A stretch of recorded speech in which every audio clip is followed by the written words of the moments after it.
वास्तूच्या 10 सोप्या टिप्स ज्या तुमचे आयुष्य बदलतील. 1. सकाळी घराची सफाई केल्यावर हळद पाण्यात टाकून नागेलीच्या पानाच्या साहाय्याने घरभर शिंपडा. त्यामुळे लक्ष्मीचा वास आणि घरात शांती राहण्यास मदत होते. तसेच घराची साफसफाई केल्यावर गंगाजल शिंपडावे. असे केल्याने घरातील नकारात्मक शक्ती निघून जाते आणि वास्तू दोष दूर होतात. 2. चुकीच्या दिशेला ठेवलेल्या धार्मिक पुस्तकामुळे वास्तुदोष होतो. वास्तूनुसार धार्मिक पुस्तके आणि धर्मग्रंथ नेहमी पश्चिम दिशेला ठेवावेत. धार्मिक पुस्तके पलंगाच्या आत किंवा गाडी किंवा उशीच्या खाली इतर कोणत्याही दिशेला ठेवणे हे शुभ मानले जात नाही. 3. तुमच्या घराच्या मंदिरात नियमितपणे तुपाचा दिवा लावावा आणि घंटा देखील वाजवावी. याने घरातील नकारात्मक ऊर्जा बाहेर पडण्यास मदत मिळेल. तसेच घरात शंख ठेवल्याने आणि तो फुंकल्याने घरातील वास्तुदोष दूर होतात.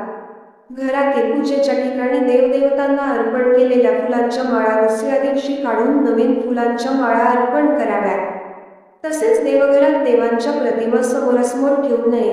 यामुळे मोठा वास्तुदोष निर्माण होतो. 4. घराच्या साफसफाईसाठी ठेवलेला झाडू दाराजवळ ठेवू नका. झाडूवर नेहमी पाय पडत असेल तर त्याने धनहानी होते. झाडूच्या वर कोणतीही जड वस्तू ठेवू नका. 5. तुमच्या घराच्या भिंतीवर सुंदर आणि मनाला आनंद देणारी चित्रे लावा. यामुळे घराच्या प्रमुखाला येणाऱ्या मानसिक समस्यांपासून आराम मिळतो. 6. घरातील कोणत्याही सदस्याला वास्तुदोषामुळे रात्री झोप येत नसेल किंवा त्याचा स्वभाव चिडचिडा झाला असेल तर त्याला दक्षिण दिशेला तोंड करून झोपायला लावावे.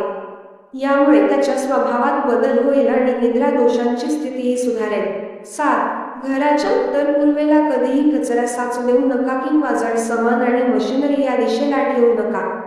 तुमच्या वंशाच्या प्रगतीसाठी घराच्या मुख्य प्रवेशद्वाराच्या दोन्ही बाजूला अशोकाचे झाडे लावावे.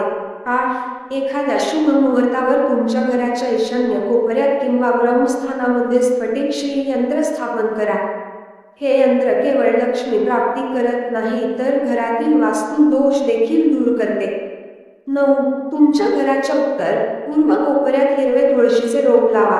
संध्याकाळी तिथे तुपाचा दिवा नक्की लावा, कारण तुळशी हे लक्ष्मीचे रूप आहे.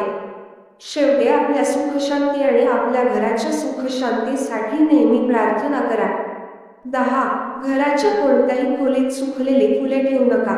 लहान फुलदाणीत केलेली फुले सुकली की नवीन फुले लावा आणि सुकलेली फुले पाण्यात विसर्जित करा.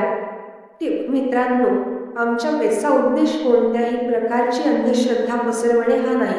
फक्त भारतीय समाजाने स्वीकारलेल्या कथा आणि पद्धती तुमच्यापर्यंत पोहोचवल्या जातात. आमचे पेज कोणत्याही प्रकारची अंधश्रद्धा भडकवत नाही. येथील व्हिडिओ केवळ माहितीच्या उद्देशाने सादर केले आहेत. कृपया त्यांचा अंधश्रद्धेचा एक प्रकार म्हणून वापर करू नका. तर मित्रांनो, तुमच्या टिप्पण्यांद्वारे तुम्हाला आणखी काय वाचायला आवडेल ते आम्हाला कळवा, कारण तुमची एक टिप्पणी आमची प्रेरणा वाढवते.